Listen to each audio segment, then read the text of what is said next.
फरीदाबाद दहशतवादी डॉक्टर मॉड्यूलमध्ये आता तब्बल 40 डॉक्टर सहभागी असल्याचा संशय वर्तवला जातो। पण का सांगते।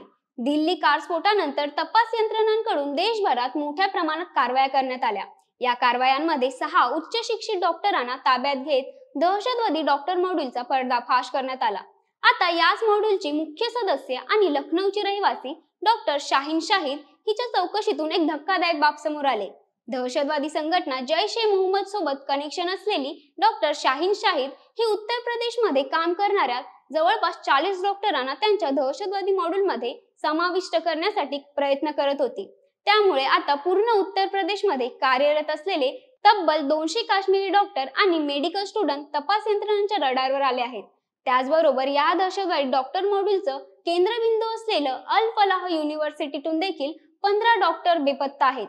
शिवाय त्यांच्या डिलीट केलेल्या कॉल रेकॉर्डवरून ते सर्व दहशतवादी डॉक्टर मॉड्यूलचा सदस्य डॉक्टर मुजमिल गनईच्या संपर्कात असल्याचं स्पष्ट झालंय। सध्या तपास यंत्रणांकडून या डॉक्टरांना पकडण्यासाठी विविध ऑपरेशन राबवली जात आहेत। याबद्दल तुमचं काय मत आहे कमेंटमध्ये नक्की सांगा।